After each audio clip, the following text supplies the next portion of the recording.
চোখ রাখবো পরের খবরে। সিজিও কমপ্লেক্স, যেখানে ঋতুপর্ণা সেনগুপ্ত আজকে হাজিরা দিলেন। ইডির তলব ছিল।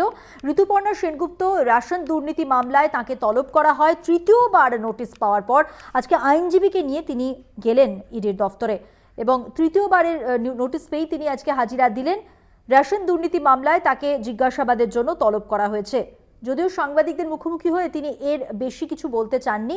তিনি বলেছেন আগে ভিতরে যাই, তারপর আপনাদের জানাবো বেরিয়ে এসে। কিন্তু তার আগে আপনাদের জানিয়ে রাখি, তৃতীয়বার নোটিশ পাওয়ার পর আইনজীবী নিয়ে আজকে তিনি হাজিরা দিলেন। আরও বিস্তারিত জানাবেন আমাদের প্রতিনিধি দেবপম সরকার। দেবপম, কি খবর রয়েছে? সাংবাদিকদের মুখোমুখি হয়ে ঋতুপর্ণা আর কিছু কি বলেছেন? ঋতুপর্ণা সেনগুপ্তকে আজকে কিন্তু মূলত সাক্ষী হিসেবে ডাকা হয়েছে, তার সাক্ষ্য গ্রহণ করা হবে।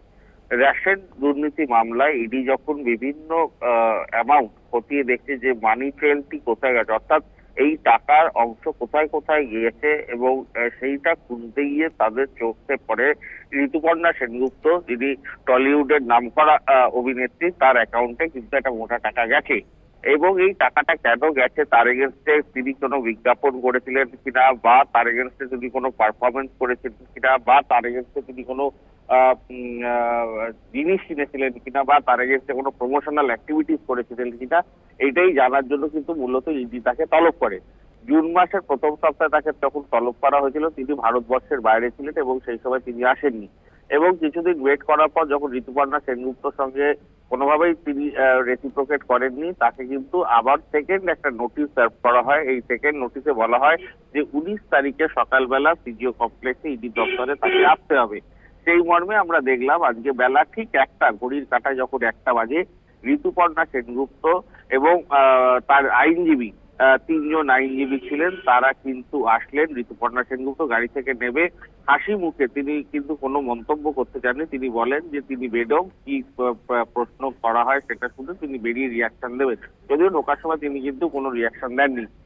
ইডি সূত্রে যেটা খবর, যে তাকে কিন্তু ব্যাংক স্টেটমেন্ট, তার সমস্ত ডকুমেন্ট সেগুলো নিয়ে আসার জন্য কিন্তু বলা হয়েছে। তার আইটি রিটার্ন, ব্যাংক স্টেটমেন্ট, এই জিনিসগুলো আনতে বলা হয়েছে এবং প্রয়োজনে তার জেরক্স কপি তিনি জমা দেবেন এবং তার যে বয়ান, সেই বয়ান কিন্তু রেকর্ড করা হবে। সব মিলিয়ে বলা যেতে পারে ঋতুপর্ণা সেনগুপ্তকে কিন্তু রেশন দুর্নীতি মামলায় কিন্তু হাজির হওয়ার নির্দেশ দিয়েছিল ইডি, এবং সেই মর্মে দ্বিতীয়বার নোটিশ পাওয়ার পর তিনি আজকে এসছেন। এখন তার যে বয়ান, সেই বয়ান, যে জিজ্ঞাসাবাদ প্রক্রিয়া, সেই জিজ্ঞাসাবাদ প্রক্রিয়া কিন্তু ইতিমধ্যেই তদন্তকারী অফিসাররা শুরু করে দিয়েছে। কারণ 1 ঘন্টা 35 মিনিট হয়ে গেল এখনো অব্দি। কারণ ঢোকার পরেই কিন্তু সঙ্গে সঙ্গে তাকে জিজ্ঞাসাবাদ করা হয়নি, তাকে কিছুক্ষণ বসিয়ে রাখা হয়েছিল এবং তারপরে তাকে জিজ্ঞাসাবাদ প্রক্রিয়া শুরু হয়েছে।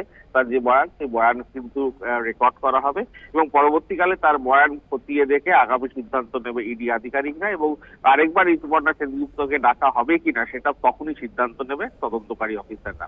মধুবন। ধন্যবাদ দেবপম। কথা বললাম আমাদের প্রতিনিধি দেবপম সরকারের সঙ্গে।